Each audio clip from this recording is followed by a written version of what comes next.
नमस्कार विद्यार्थियों, मैं डॉक्टर विजय गुप्ता एक बार पुनः आपके सामने वीडियो लेकर उपस्थित हूँ। इस वीडियो के अंतर्गत हम आज चर्चा करेंगे वन संसाधनों के उपयोग के बारे में। इससे पूर्व के 2 वीडियो के अंतर्गत हम प्राकृतिक वनस्पति और उनके विभिन्न प्रकारों के बारे में चर्चा कर चुके हैं। जैसा सभी को विदित है कि वन हमारे लिए काफ़ी महत्वपूर्ण है और वनों से ही हमें संतुलित पर्यावरण और प्राणवायु ऑक्सीजन की प्राप्ति होती है।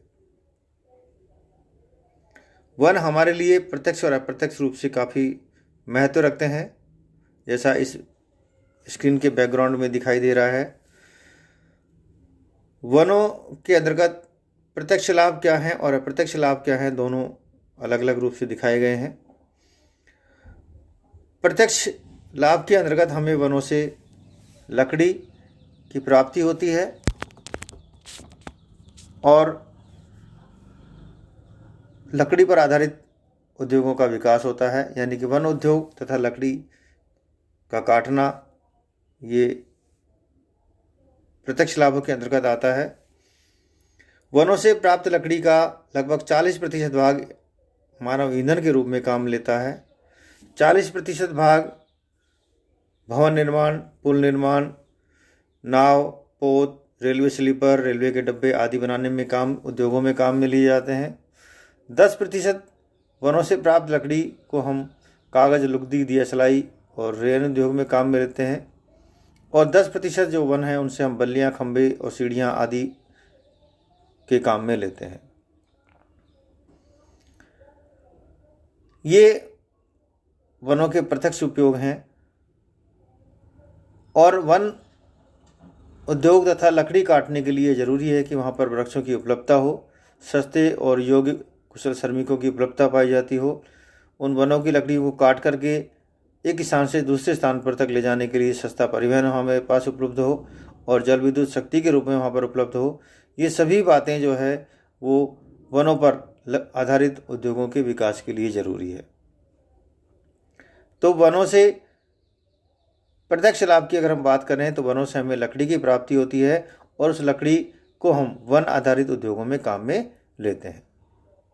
अपने घरेलू काम के लिए लकड़ी प्राप्ति होती है ईंधन के रूप में, और जो वन आधारित उद्योग हैं उनके लिए कच्चे माल के रूप में लकड़ी का या वनों का प्रयोग किया जाता है।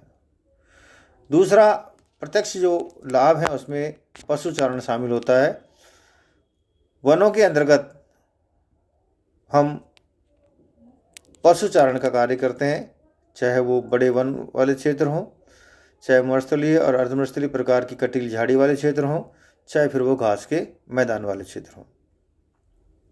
और इसमें से मुख्य रूप से मरुस्थलीय, अर्धमरुस्थलीय प्रदेश तथा घास के मैदान वाले जो वन क्षेत्र हैं, प्राकृतिक वनस्पति के क्षेत्र है, वहाँ पर तो पशुचारण का जो व्यवसाय है वो मुख्य रूप से किया जाता है।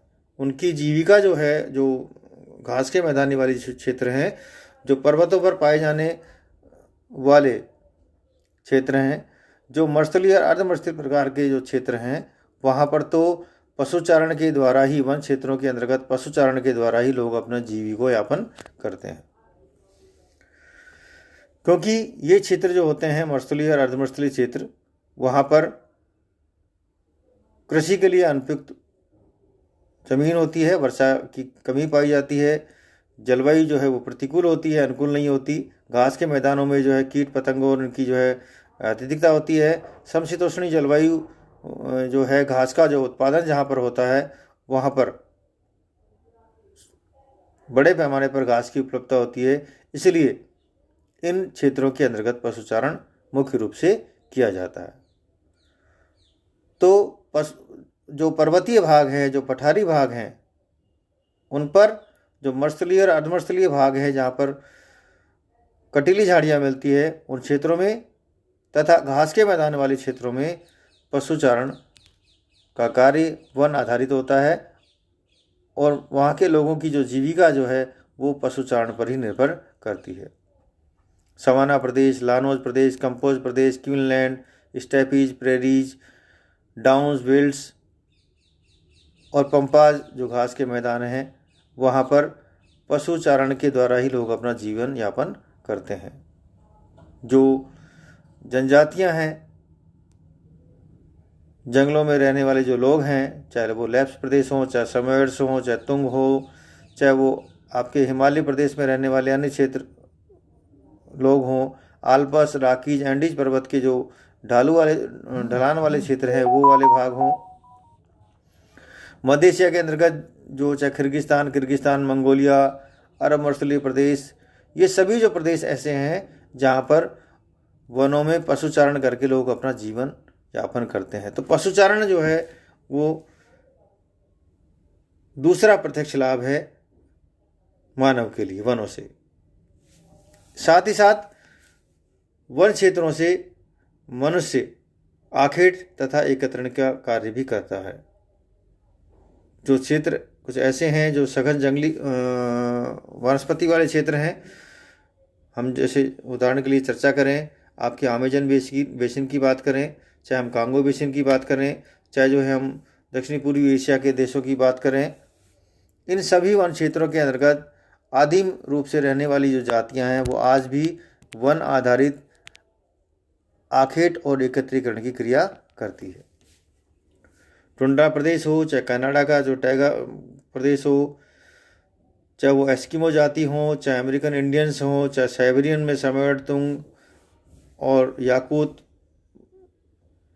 वाले जो है जाति हो, अमेजन बेसिन की चाहे अमेरिंड्स हो, कांगो बेसिन की चाहे पिग्मी जनजाति हो, इसी तरह मरुस्थलीय प्रदेश के रहने वाले जो है आपके बद्दू जनजाति हो या अन्य जनजातियाँ हो, ये सभी जनजातियाँ वनों से कंद मूल फल एकत्रित करती है और उन क्षेत्रों में वन क्षेत्रों में रहने वाले जीवों का शिकार करके अपना जीवन चलाती है। तो इस तरह से वन जो है मानव के लिए ईंधन की उपलब्धता प्राप्त होती है। वन आधारित उद्योगों का विकास किया गया है। साथ ही साथ पशुचारण भी जो है प्रत्यक्ष रूप से जो है वनों का मानव के लिए लाभ है।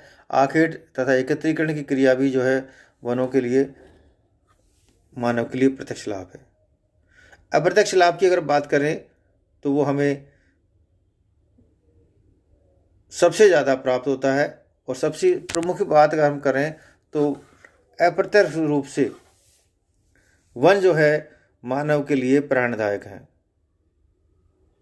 क्योंकि प्राणवायु ऑक्सीजन की प्राप्ति ही वनों से होती है। संतुलित पर्यावरण भी उपलब्ध कराते हैं।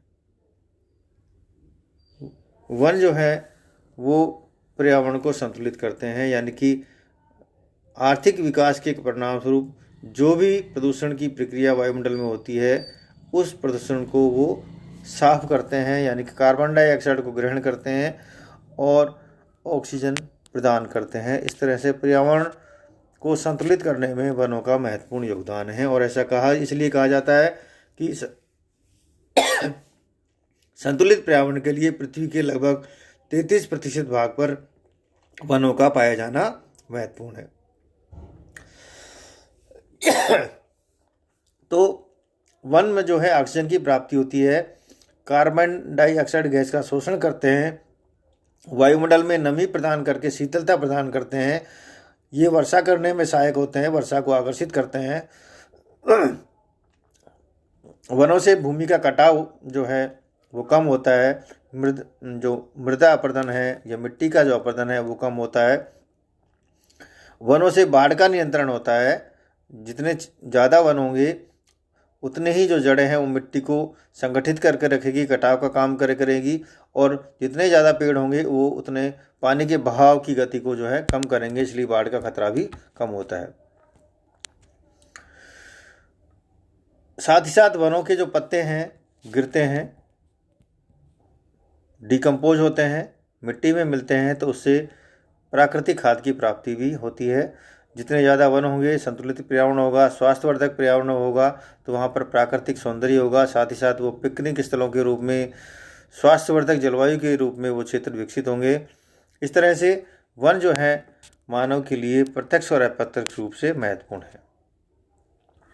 मानव के हर कार्य में वनों का महत्व है। भोजन की प्राप्ति भी जो है वो वनों से ही होती है, वस्त्र की प्राप्ति भी वनों से ही होती है।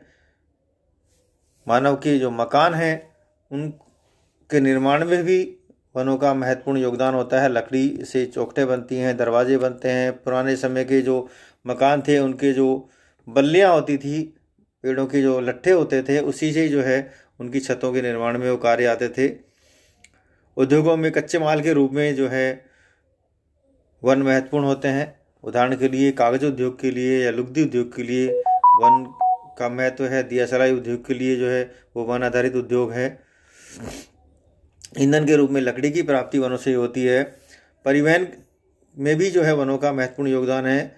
जो रेल के जो लाइनें डलती हैं उनके नीचे जो स्लीपर बनते हैं वो रेल के बनते हैं। रेल के डब्बों के निर्माण में के अंतर्गत भी जो है लकड़ी का उपयोग होता है। नाव बनाने में भी लकड़ी का, जहाज बनाने में भी लकड़ी का प्रयोग होता है।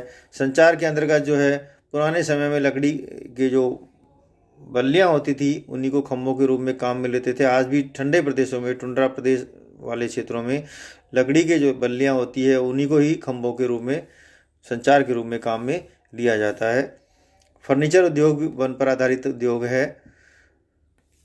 इसी तरह पशुचारण जो है वो भी वन आधारित है।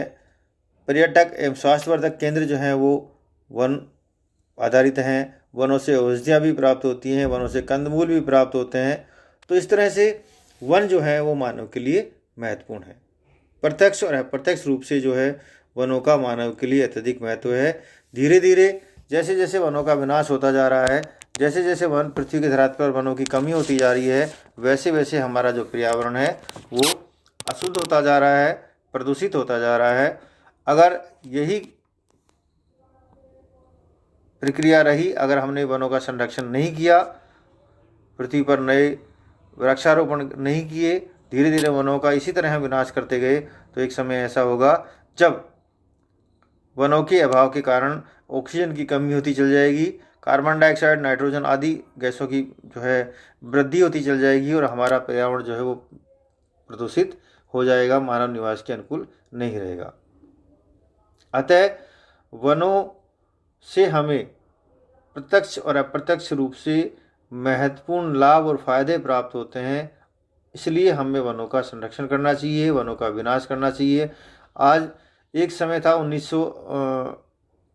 17वीं सदी के अंतर्गत लगभग पृथ्वी के 60% क्षेत्र पर वन पाए जाते थे और धीरे धीरे मानव ने अपनी आर्थिक क्रियाओं का विकास करने के लिए, कृषि करने के लिए, परिवहन का विकास करने के लिए, उद्योग लगाने के लिए धीरे धीरे वनों का कटाव किया, वनों का विनाश होता चला गया और आज पृथ्वी के लगभग 30% से भी कम भाग पर प्राकृतिक वनस्पति या वन पाए जाते हैं। अतः वनों का